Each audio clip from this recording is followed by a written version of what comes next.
kita diwajibkan kepada mukallaf, kepada orang Islam dewasa yang balik, juga berakal, dewasa berakal, untuk mengiktikadkan, meyakinkan bahwasanya malaikat Allah Subhanahu wa taala yang mana makhluk Allah ciptakan tanpa wasilah, sebagaimana yang terjadi pada manusia tercipta memakai wasilah. Jadi malaikat itu wajib kita imani tanpa bapak, tanpa ibu. Dan masalah kemarin juga, malaikat ini tidak ada jenis kelamin, ya. Kita wajib mengimani seperti itu. Jadi wajib mengimani tidak ada jenis kelamin pada malaikat, sebagaimana berlakunya jenis kelamin Allah ciptakan pada makhluk yang namanya manusia, juga binatang. Jadi malaikat mah nggak ada laki, nggak ada perempuan, apalagi banci, ya. Maka kemarin sedikit lagi kita ingetin lagi supaya kita ingat, kalau ada yang meyakinkan malaikat itu laki-laki, ya, kalau di situ dikatakan malaikat itu laki-laki, maka hukumnya fasik. Ini orang muslim imannya fasik berarti. Fasik itu berarti berbuat dosa. Walaupun nggak sampai keluar daripada iman, tapi fasik. Orang fasik disebutnya. Bahkan ada dua kaul, ada yang mengatakan kufur, gitu. Jadi kalau yang mengatakan laki-laki malaikat itu berarti itu orang bid'ah, berbuat bid'ah, fasik. Nah, kaul yang pertama, kaul yang kedua kafir, ya. Nah. Nah, terus bagaimana kalau yang meyakinkan itu perempuan? Nah, kalau yang meyakinkan itu perempuan, wa man taqada unusatahum kana kafiron. Ini bil ijma, sepakat ulama berarti ini mah kufur, kafir berarti. Jadi kalau yang mengatakan malaikat itu laki perempuan, kufur. Ya. Bagaimana kalau yang mengatakan enggak laki enggak perempuan, bencong berarti. Mengatakan banci, ini kufurnya lebih dahsyat lagi. Nah, ini yang wajib kita bersihkan iman kita tentang iman kepada malaikat. Jangan berhayal kalau malaikat itu kayak manusia, ada jenis kelamin sebagaimana tertera dalam KTP kita, jenis kelaminnya. Bahkan statusnya juga ada kita mah. Jadi malaikat mah bersih dari itu semua, ya.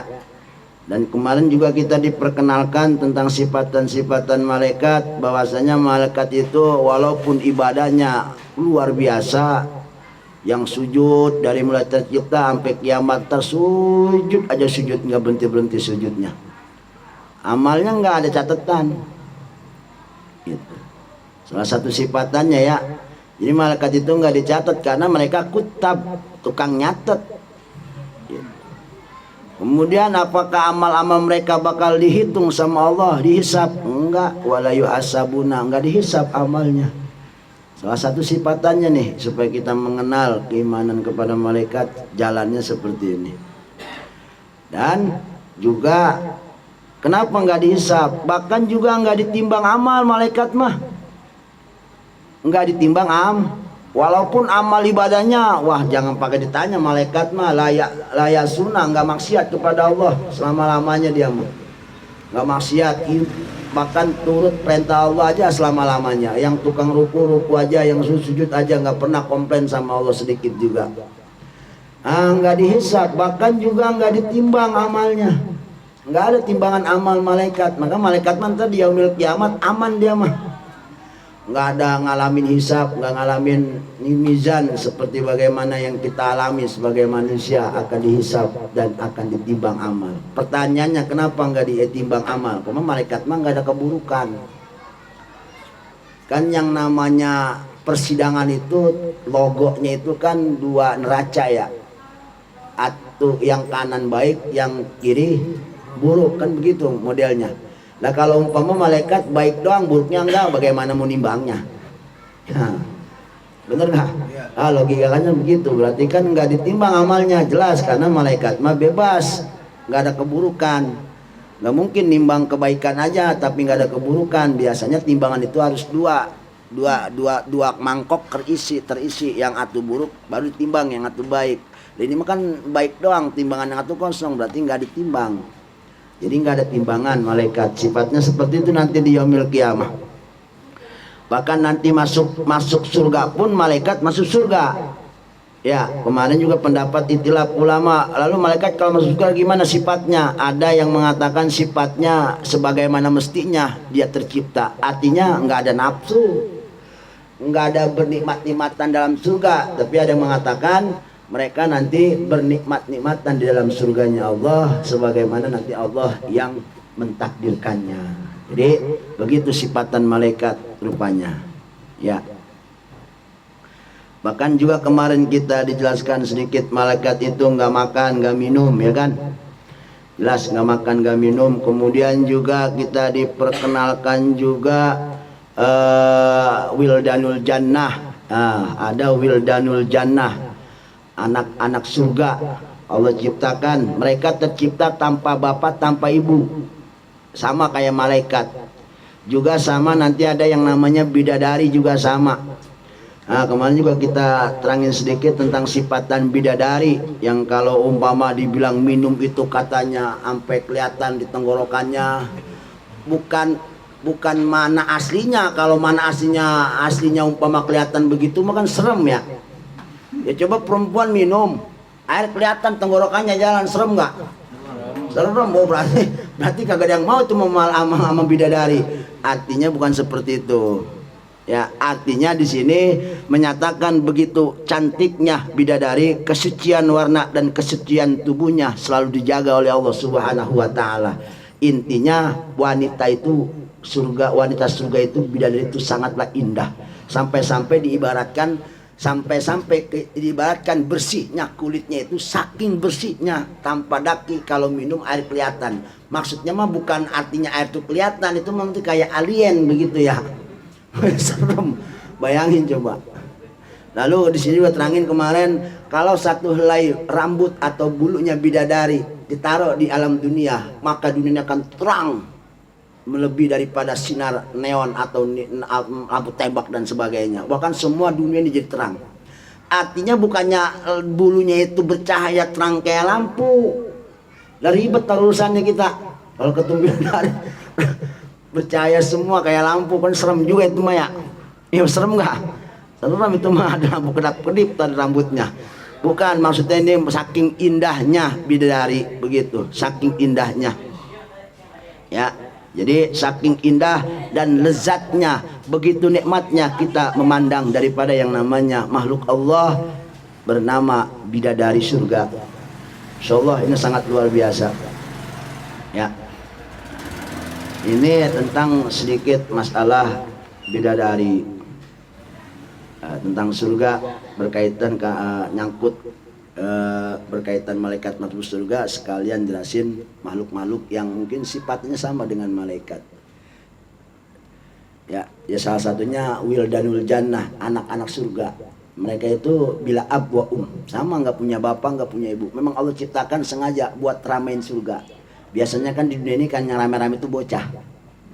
Aki-aki mah kan pada kerjanya cuma ngongkong, ngopi, anyep aja begitu ya. Kalau ada bocah rame gitu. Sama di surga juga begitu. Jadi intinya begini, semua kenikmatan di alam dunia apa yang manusia ingini, dari mulai pengen punya rumah megah segala apa, di akhirat Allah persiapkan ribuan kali lipat kenikmatan itu. Insyaallah. Kalau kita aja punya mobil Lamborghini umpama, bahagianya luar biasa. Di sono mungkin 1000 kali lipat Lamborghini kebahagiaannya. Saking dahsyatnya kebahagiaan surga, dan itu abadi.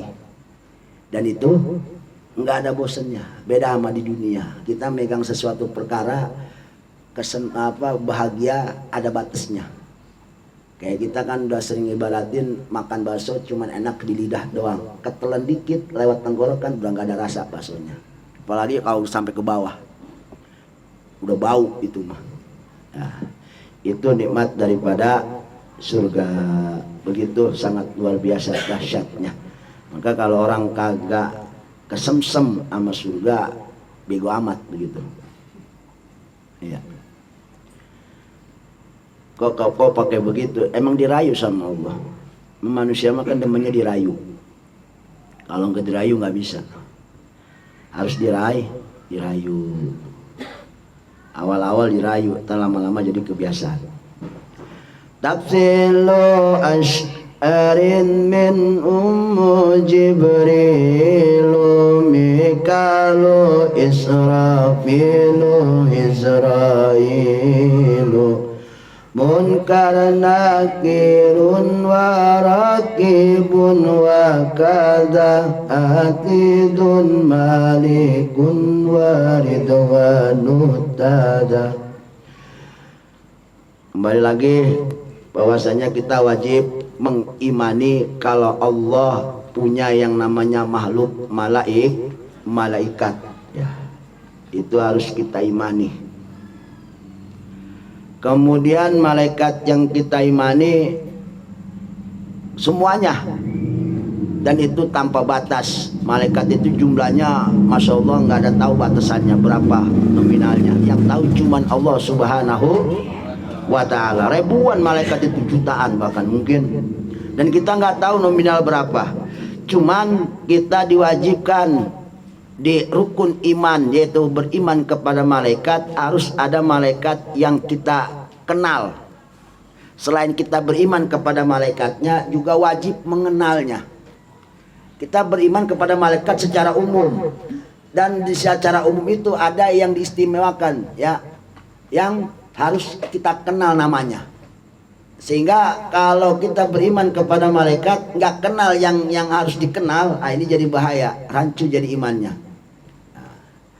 Berarti kan ini masih ada kaitan tentang bagaimana cara kita mengimani malaikat. Nah, di sini dilanjutkan oleh musannif, tafsilu asri minhum Jibril. Nah, secara rinci malaikat yang wajib kita imani dan wajib kita kenal. Yang selebihnya mungkin kita hanya wajib mengimani dan nggak wajib mengenal, gitu. Yajibu alal mukallaf, dari dua bait ini jumlah malaikat yang wajib kita imani dan juga kita kenal namanya itu tafsilu asrin. Secara perinciannya ada 10 nama orang, nama malaikatnya. Minhum Jibril, ya sebagiannya satu Jibril, Mikail, Israfil, Izrail, Munkar, Nakirun, Raqibun, Atidun, Malikun, dan malaikat Ridwan. Selebihnya kita nggak wajib mengenal nama. Seperti umpama malaikat yang nopang arsy kan itu ada 4. Bahkan nanti kalau udah mau kiamat ditiup sangkala bahkan ditambahin supaya nggak goyang tuh arsy. Kita nggak wajib mengenal, nggak wajib kenal namanya siapa-siapa itu. Semuanya punya nama itu malaikat, tapi kita nggak wajib kenal. Yang wajib kenal ini aja, yang 10. Selain kita wajib mengimani malaikat, ada yang harus wajib juga kita kenal. Sehingga kalau kita nggak kenal, nah ini dipermasalahkan lagi iman kita kepada malaikat. Beriman, rukun iman beriman kepada malaikat. Apa keterangannya? Ayajibu, maksudnya diwajibkan alal mukallaf, kepada orang mukallaf. Ayat takidah, dia harus meyakinkan asyratan minal malaikat, ada 10 daripada malaikat secara keseluruhannya, tafsilan secara tafsil. Artinya yang 10 ini kita harus mengenal secara tafsil. Yang lain nggak usah kenal. Yang penting kita beriman. Ada yang namanya malaikat ini, malaikat ini. Bahkan ada malaikat katanya setiap malam Jumat tuh khusus mereka yang mencatat, yang meneropong, yang mengintai orang-orang yang suka baca selawat. Yang kita nggak kenal namanya, tapi ada gitu keterangannya. Nah, yang tafsil yang 10 ini kita wajib bima'rifati asmaihim, tuh mengenal namanya. Awas nih, mengenal namanya. Jadi kayak yang 10 ini ada istimewaan daripada malaikat yang lain. Intinya seperti itu. Ya. Sebab yang 10 ini bukan hanya kita mewajib mengimani, bahkan mengenal namanya. Berarti mengenal namanya ini termasuk kewajiban kita sebagai orang muslim beriman kepada malaikat. Jadi masuk ke ruang lingkup beriman kepada malaikat. Mana? Nah, mengenal namanya secara tafsil. Wahum arbaatun aksam. Nah ini dibagi kepada 4 bagian. Arbaatu aksam. Ada yang golongannya malaikat itu mutasoripun. Apa mutasoripun? Dari yang 10 ini yang kita mengenal namanya, yaitu malaikat yang suka mentasarufkan atau suka mengolah atau suka memindahkan. Ya, nanti ada seperti mengolah wahyu, yaitu malaikat Jibril. Ada yang mengolah nikmat hujan gitu ya. Ada yang mengolah ini. Jadi malaikat ada bagiannya. Ada yang yang disebut dengan fatinuna wal fatinuna, golongan patinun. Siapa patinun? Patinun itu orang yang malaikat yang kerjanya menguji. Siapa? Itu munkar nakir kerjaannya biasanya tuh, yang menguji. Pertanyaan nanti orang yang ada di alam kubur. Nah, ya. Terus hafiduna, malaikat yang menjaga, hafidun. Ya.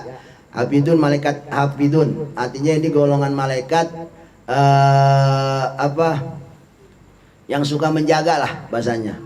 Ya, mungkin kaitannya dengan seperti ada bayi selamat. Jadi kayak ada malaikat yang menjaga, hafidun gitu. Menjaga dari hal yang keburukan yang terjadi pada dirinya atau keburukan yang akan terjadi kepadanya. Itu malaikat hafidun disebutnya. Ada malaikat khazinun. Nah, malaikat khazinun lagi ada. Jadi secara tafsir yang 10 ini wajib kita kenal namanya. Intinya seperti itu. Sekarang bagian yang pertama, pal mutasarrifun. Siapa golongan malaikat yang bagian tukang ngolah? Mutasorif ya, yang suka mengolah sesuatu dari Allah Subhanahu wa taala. Arbaatun ada 4. Jibril, pertama malaikat Jibril, ini urusannya dengan wahyu. Ya, dengan firman Allah Subhanahu wa taala. Yang kedua Mikail, wa Israfil, dan yang ketiga Israfil, wa Israil, dan yang keempat malaikat Israil. Nah ini ngolah kematian gitu ya. Pak Jibril, nah Jibril ini tukang ngapain? Muwakkilul bil wahyi. Nah, ini tukang ngerjain wahyu. Nah, firman Allah Subhanahu wa taala. Ya. Ayat khobar, apa wahyu itu? Wahyu itu khobar, berita dari Allah Subhanahu wa taala, ya'ti bi min indillah, yang Allah perintahkan kepada Jibril untuk kepada para rasulnya dari Allah Subhanahu wa taala. Berita lil anbiya, kepada para nabinya dan para rasulnya alaihi wassalatu wassalam. Qala Jalalun As-Suyuti, Imam Jalaluddin As-Suyuti berkata, wa annahu bi adrum maut man yamutu ala wudu'i wa mastara min annahu la yanzalu ardu ba'da mautin nabi la aslahu illa ayyuqala la yanzalu biwahyi daqarahul qulyub. Kata Imam Suyuti, wa nau bi maut, bahwasanya di Hadramaut man yamutu ala wudu, ada orang mati dalam keadaan wudu. Wa mastahara, dan tidak ada berita yang masyhur lagi bahwasanya min annau malaikat Jibril itu la yanzilul ardo, enggak turun lagi ke bumi. Ya. Ba'da mautin nabi, setelah nabi mati.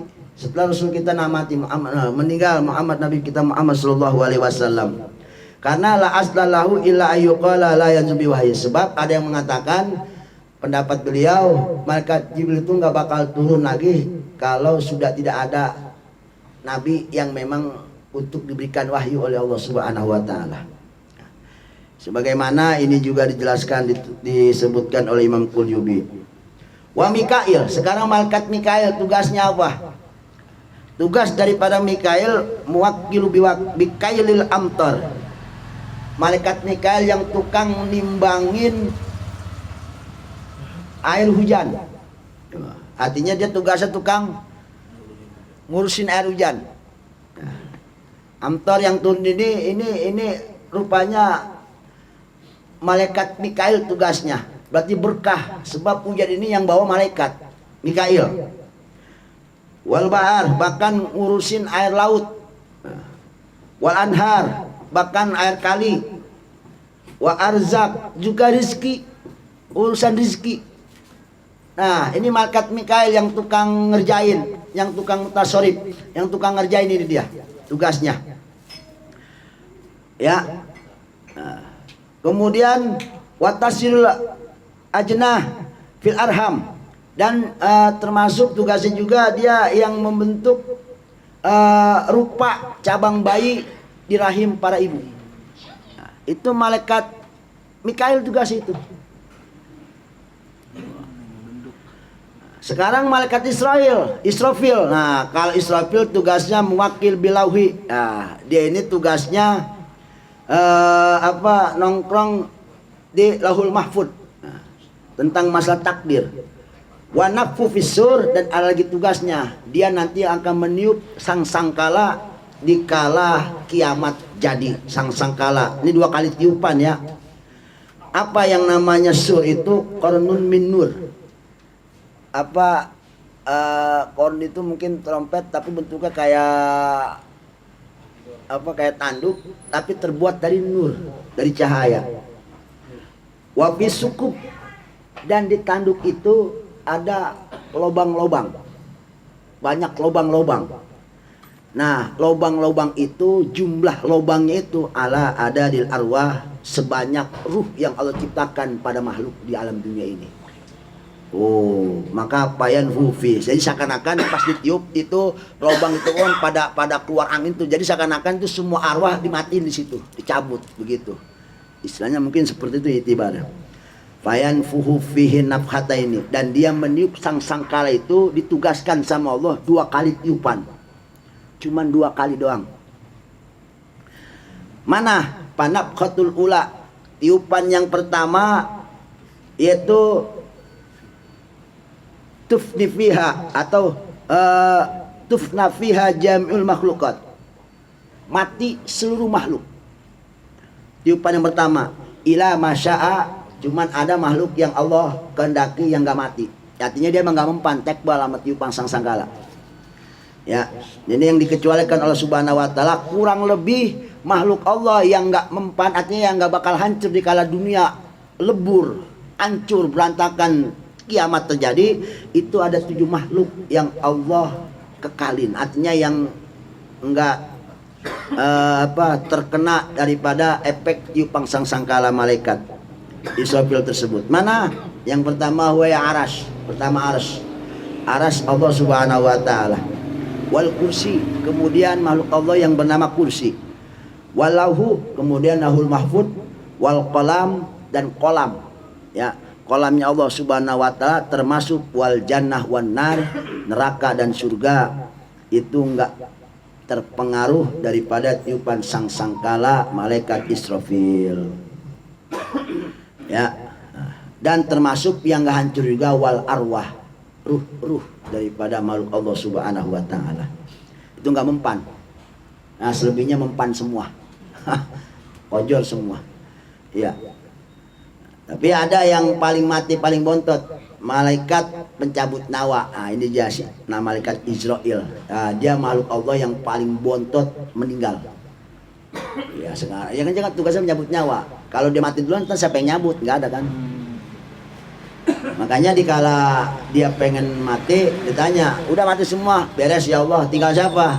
Tinggal aneh sama Tuhan. Ya udah ente mati. Dia bingung mati gimana nyabutnya. Dia nyabut sendiri nyawanya. Jadi malaikat yang bunuh diri Israel. Tapi itu mah perintah Allah, bukan bunuh dirinya perintah nafsu. Kalau kita bunuh dirinya perintah nafsu. Nafsu nggak kuat ngadepin masalah gitu. Nafsu nggak kuat ngadepin sesuatu kehidupan yang begitu keras dan dahsyatnya gitu. Kalau malaikat Israel mah bukan bunuh diri sifatnya, itu mah perintah dari Allah Subhanahu wa taala. Haram bunuh diri mah nggak boleh, tapi dia nyabut sendiri. Nah, sekarang tiupan yang kedua, untuk apa gunanya tiup trompet yang kedua? Berarti kalau begitu malaikat yang pertama kali hidup ya ini berarti malaikat Israfil. Sebab kalau misalnya dia nggak dihidupin duluan, ntar yang niup siapa? Yang bangunin. Rupanya taba'atsu fiha jami' atau tuba'atsu fiha jami' makhluqat. Di sini dibangkitkannya seluruh makhluk-makhluk Allah Subhanahu wa taala. Tiupan yang kedua itu ibarat kata alarm. Dibangunin semua dari liang lahatnya. Maka fatur jaul arwah. Dikala ditiup sangkala yang lubangnya itu hitungannya sama dengan jumlah makhluk, maka seakan-akan pas ditiup itu seakan-akan dia setiap lubang itu keluar arwah dan masuk kepada jasad masing-masing. Jadi arwah pada ditiup sangkala yang kedua rupanya fatur jaul arwah. Arwah dikembalikan oleh Allah Subhanahu wa taala masing-masing ke jasadnya. Ya, masing-masing ke ajsadiha. La tutiu itu jasad enggak keder umpama ruhnya si A dimasukin oleh jasad si B enggak. Jadi semuanya masing-masing udah tahu. Enggak keder jadinya. Enggak salah jasad itu arwah masuk masing-masing. Disitulah kita hidup lagi. Jadi la tutiu ruh jasada wa ma baina ini arba. Nah, adapun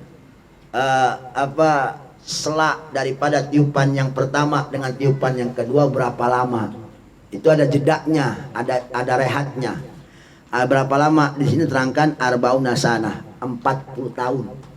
Jadi hening. Dikala tiupan yang pertama semua makhluk mati semua. Semuanya makhluk mati. Hening selama 40 tahun tiada kehidupan. Setelah 40 tahun barulah Allah merintah malaikat Israfil di depan ditiupkan nasa sangkala. Jadi jedanya lumayan lama, 40 tahun. Kan waktu akhirat sama dunia kan jauhnya beda-beda jauh-jauh. Satu hari sono berapa? 1000 tahun, coba bayangin. Tinggal kali 40 tahun coba. Itu enggak ada kehidupan sama sekali. Ambles semua. Senyap. 40 tahun. Wa dalil dalika, dalil daripada tiupan sangkala ini yaitu firman Allah sendiri. Wa nufikha fis suri. Wa nufikha fis suri. Ditiuplah sangkala oleh malaikat Israfil. Itu ayatnya. Wa nufikha fis suri fatatun afwanya. Maka pasaika man fis samawati. Dikala ditiup sangkala maka semuanya kejar. Kelojotan semua makhluk-makhluk bisa samawati, makhluk yang ada di langit, pokoknya semua makhluk yang ada di langit, bahkan mungkin malaikat langit juga semuanya kelojotan semua. Fasaiko. Ya. Kemudian waman fil ardi, makhluk yang ada di bumi semuanya. Ila man syaa, kecuali orang makhluk-makhluk yang Allah kehendaki, artinya tidak mempan dengan tiupan tersebut. Summa nufikha fi ukhra, kemudian ditiupkan sangkala tiupan yang terakhir, faidan hiya qiyam. Nah, disitulah mulai makhluk qiyam, bangkit semua, bangun dari tidurnya. Nah, tadi ruhnya kembali lagi ke jasadnya. Ya, terus yanduruna mereka melihat, wa Israel muwakil. Adapun malaikat Israel adalah muwakil makhluk Allah, malaikat Israel yang ngurusin biqabdil arwah, tukang nyabut ruh. Tukang nyabut ruh itu malaikat Israel. Ini yang orang bilang paling serem nih malaikat. Ya. Siapa yang berani malaikat Israel? Udah pasti urusannya nyawa. Tuh. Jadi malaikat Israel ini muwakil biqabdil arwah al-khalaik. Semua makhluk yang ngurusin matinya itu, yang tukang nyabut itu malaikat Israel. Semua makhluk tanpa terkecuali makhluk yang mana aja. Bahkan di sini terangkan ai bi ikhrajil arwah. Tugasnya tukang ngeluarin arwah daripada jasadnya. Kulliman lahu ruh, setiap makhluk Allah yang punya ruh min maqari, dari apa? Dari ubun-ubunnya. Walau kumalah. Walaupun seekor kutu, tahu kutu yang kalau kita cari kita pites mati, itu yang nyabut nyawanya malaikat Israel. Kita mau kan yang mites kita, yang matiin kita, padahal yang nyabut nyawa itu kutu aja yang nyabut malaikat Israel tanpa terkecuali. Au baudah atau nyamuk yang kita teprok mati, itu yang nyabut malaikat Israel. Al-burgoh, al-burgusan atau burgus, Burus ini mungkin termasuk kayak ya model-model kayak kecoa, apa yang binatang-binatang yang jijik-jijik lah itu. Yang kecil-kecil begitu, model kuman segala apa. Kuman aja mati, malaikat Israel yang nyabut. Begitu dahsyatnya yang namanya kematian, tidak ada makhluk satupun yang bisa mampu untuk melaksanakan tugas pencabut nyawa kecuali malaikat Israel. Bayangin, kutu aja manusia nggak bisa bikin mati, nggak bisa menyabut nyawanya kecuali malaikat Israel. Begitu hebatnya itu kematian, dahsyatnya itu kematian. Tidak ada makhluk yang sanggup untuk menjalankan tugas tersebut kecuali makhluk yang namanya malaikat Israel yang sudah Allah berikan kekuasaan, kekuatan untuk memegang tugas emban amanat tersebut. Ya, kama dzaba ila al-haq khilafan lil mutajilah. Ini ada kecuali kaum mutajilah. Kaum mutajilah mah mereka punya pendapat dzabu ila anna la yaqul arwah ghairu ahlil saqalain. Rupanya mereka punya keyakinan mereka nih mutajilah ya. Mereka punya keyakinan malaikat Israel itu nyabut nyawanya cuma 2 golongan, manusia dan jin. Selebihnya dia nggak bisa nyabut. Padahal pendapat Ahlussunnah wal Jamaah mengimani pencabutan nyawa daripada malaikat Israel itu secara seluruh makhluk Allah Subhanahu wa taala tanpa terkecuali. Iya. Jibril aja yang nyabut malaikat Israel, melunjak enggak? Kan bawahan Jibril Israel itu. Jibril ketua malaikat, rasul malaikat. Nah, jadi Mu'tazilah punya pendapat enggak nyabut malaikat Israel mah kecuali 2 golongan, malaikat jin dan manusia, minal malaikah wat tuyur, bahkan burung-burung sekalipun ya. Burung-burung juga mati, itu bukan dia yang nyabut itu.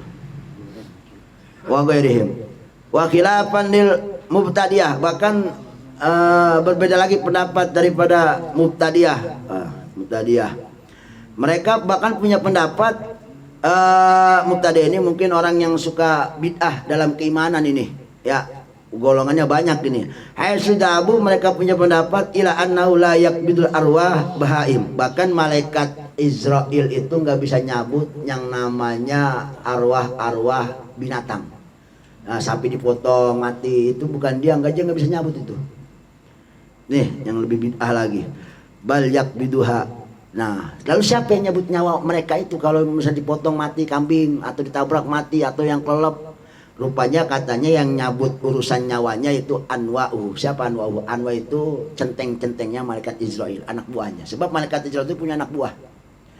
Jadi pendapatnya begini, manusia makhluk yang dikala lagi sakarat, sebelum arwah sampai tenggorokan itu yang narik arwah itu anwahnya dulu. Apa kalau kata kita mah pembantunya. Nah, nanti pas endingnya baru itu tugas malaikat Israel. Itu ada pendapat kayak gitu. Ya. Nah. Zakara dzalika Bajuri wa huwa malakun azimun hailun. Nah, ini kata Imam Bajuri ya. Bajuri ya pengarang ini juga kitab Bajuri. Beliau punya pendapat rupa daripada malaikat Israel itu disebutnya malakun azimun hailun mandor, malaikat yang begitu kemudian hail itu menyeramkan. Makanya kan ilustrasi orang-orang Eropa tuh hitam tinggi, lalu pakaiannya hitam legam, bawa apa tuh, tongkat yang ujungnya ada badiknya. Itu ilustrasi yang bodoh sebetulnya mah. Segitu mah kagak serem namanya. Ini mah hailun. Pokoknya kalau orang yang kalau umpama dibuka hijab matanya langsung ngedek-dek kali ngelihatnya. Lebih serem ngeliat apa tahu. Hail sebutnya. Jadi dipandangnya itu hail.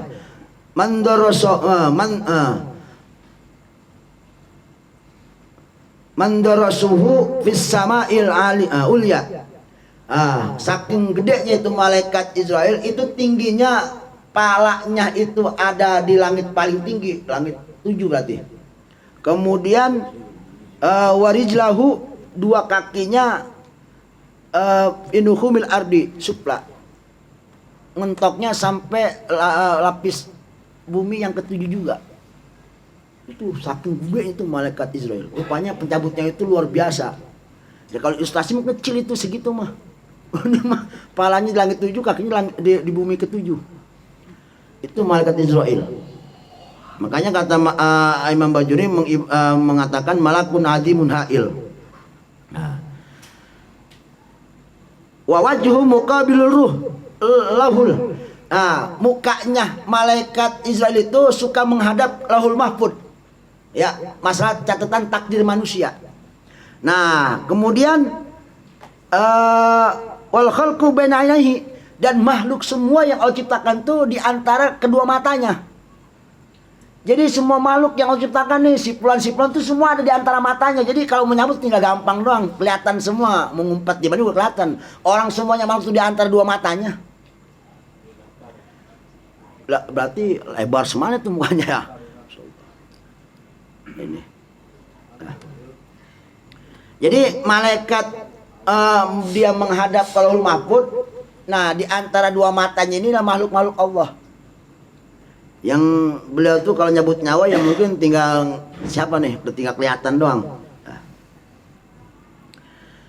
Ya, walau awan. Dah, tadi kan kita ngomong awan. Awan itu berarti pembantu-pembantunya, pembantu-pembantu dalam rangka pencabutan nyawa kepada makhluk Allah yang disebut dengan awan malaikat Israel. Nah, ada berapa jumlah mereka? Rupanya jumlah mereka tuh ada di man yamut. Jumlahnya itu sama dengan makhluk-makhluk Allah yang mati. Betul banyak berarti. Banyak pembantunya. Jadi nyambut mah gampang. Kayak kita mau motong ya jagal sapi pengen motong kan kalau rame-rame kan gampang. Jadi nggak ada yang sulit buat malaikat Israel nyambut nyawa. Kemudian bagaimana kalau sifatan orang-orang yang dicabut nyawa oleh malaikat Israel dan akwan-akwannya? Bagaimana nih sifatan mereka kalau yang pengen cabut orang beriman kepada Allah dan Rasul? Yataraffaku bil mukmin. Rupanya mereka itu kalau sama orang mukmin yang pengen cabut nyawa itu mereka berbelas kasih. Insyaallah luar biasa. Wayati fisratina asanatin, dan dia akan berubah rupa dengan rupa yang begitu ganteng, yang begitu indah, dunagari tanpa yang lain yang enggak. Artinya kalau orang mukmin yang sedang dihadapi sakatul maut, kalau memang dia benar-benar husnul khotimah, mudah-mudahan kita husnul khotimah, amin. Rupanya tarapak, mereka semua berbelas kasih. Berarti dengan lemah gemulai cabut nyawanya, enggak dibetot, kagak ditarik dibetot begitu. Dan kita kan kemarin udah analogi daripada kematian itu kan kemarin begitu sakitnya. Kenapa sakitnya? Karena kemarin kan kita pengen matiin satu anggota badan kita aja, begitu ngejeritnya kita. Ini kuku kita kan hidup, kuku nih, kuku hidup nggak? Coba kita matiin, terserah caranya bagaimana. Mau dipotong apa mau dicabut, ayo coba rasain. Satu kuku kita mau matiin, kan kayak begitu ilustrasinya. Kuku kita hidup atau jempol kita hidup nggak nih? Kita pengen matiin, caranya terserah. Ente pengen getok pakai martil, pengen potong pakai gergaji, rasakan seperti apa dahsyatnya itu. Itu satu jari kita mau matiin. Ini dari ujung rambut sampai ujung kaki pengen dimatiin. Bagaimana nggak menjeritnya itu seluruh tubuh. Begitu dahsyat sakitnya sakatul maut. Maka ya Allah biha, ya Allah biha, ya Allah biwastil khatimah. Cuma hanya itu permohonan kita kepada Allah. Begitu dahsyatnya dicabut nyawa. Maka kita kan nggak tahu rasanya gimana. Kita pakai ilustrasi aja tadi. Ya, kita punya kuping hidup, pengen dimatiin. Coba kita matiin. Terserah cara ente punya bagaimana cara matiin kuping. Satu aja kita pengen matiin. Terserah caranya bagaimana ente. Rasakan. Nah, ini kan berarti begitu dahsyatnya yang namanya kematian. Jadi jangan sampai kita mati dalam keadaan su'ul khatimah. Maka sering-seringlah berdoa kita untuk husnul khatimah.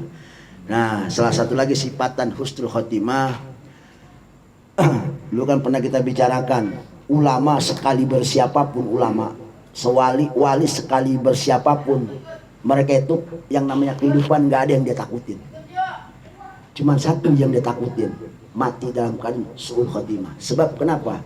Kebaikan berjuta-juta kau lakukan, tapi kalau ada setetes keburukan, jangan sampai keburukan setetes itu menjadikan akibat kita mati dalam keadaan su'ul khotimah. Sebab enggak menjamin ibadah kuat. Jadi intinya begitu. Ulama sekali berwali aja takut yang namanya kematian. Bukan kematian takutin, sifatnya yaitu su'ul khotimah apa husnul khotimah. Sebab mereka nggak bisa menjamin amalnya. Amal mereka yang mereka lakukan nggak bisa menjamin. Bayangin coba, kita tahu ibadah mereka seperti apa, tapi mereka tetap ngeri ngadepin kematian itu. Bayangin coba, orang-orang waliullah kita tahu ibadahnya seperti apa, mahabbah kepada Allah dan Rasul seperti apa, tapi tetap mereka ada satu ketakutan di alam dunia. Jadi di alam dunia itu nggak ada yang dia takutin. Apa yang dihadapin? Yang dihadapin cuma satu yang dia takutin, mati dalam keadaan su'ul khotimah. Kenapa? Sebab mereka punya pendapat ibadah sekencang apapun, ibadah sekuat apapun, itu nggak bisa menjamin. Kenapa? Sebab kadang-kadang kita berbuat buruk sedikit, dan buruk sedikit itulah yang menyebabkan kita mati dalam keadaan su'ul khotimah. Paham sampai sini ya? Nah, itu ada keterangannya. Ya, para wali itu nggak ada yang dia takutin. Yang dia takutin cuma satu, menghadapi sakatul maut. Kenapa? Sebab mereka punya anggapan, punya mindset, amal bagus tidak bisa menjamin daripada husnul khotimah. Karena tidak kesempurnaan kita dalam beramal, ada keburukan setetes aja, itu bisa menyebabkan kita mati dalam keadaan su'ul khotimah. Wal iyadu billah. Mudah-mudahan kita semua mengakhiri kehidupan kita dengan mengucap kalimat thayyibah la ilaha illallah Muhammadur Rasulullah. Wallahu a'lam bishawab. Walhamdulillahi rabbil alamin.